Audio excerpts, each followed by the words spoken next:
knowledge, that opportunity will always exist. But if you have aspirations to build a big business, you cannot be without a presence in social media.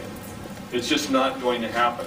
Information flows so quickly today, instantaneously from market to market, that if you don't understand what's happening, and if you're not connected, you're at a huge disadvantage. This isn't always the case.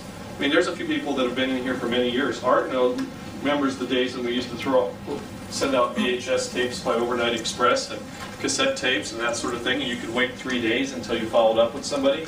It's really interesting, some of the things that occur today in meetings.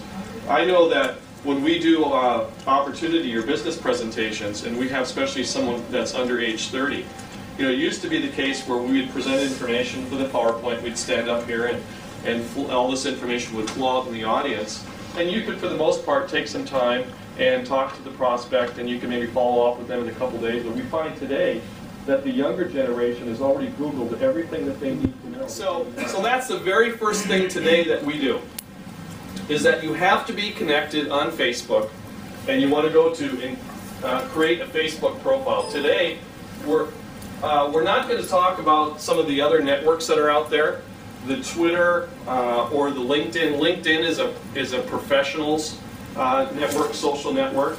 People post resumes, and there are more people that are looking. It's a great environment to look for professional people and prospects for your business. But you have to have a very strong background and a very impressive profile that's filled out in order to impress somebody else that's on LinkedIn, because they look at. Here's another interesting key about social networking you as a distributor. Have you ever Googled yourself? Yeah. Have you ever put your name in Google? Yeah. You have? Yes. What'd you come up with? Lots of stuff? Was it all bad? No. I know you did 30 years hard time. And so that came up, Donna. What would you come up with? I have a counterpart in England that's an author. You have a counterpart in England that's an author? Okay. All work related. You have some work-related information? Okay. For the most part, another frightening aspect of this business, if you're actively recruiting and building a business, if you don't have a presence when you your name, if you're not present, you don't exist. You do not exist. The first thing someone's going to do when you're prospecting them to join your team is they're going to Google you, and then they're going to Google nuskin. Nuskin, we're safe, because if you Google nuskin, there's an overwhelming amount of positive information.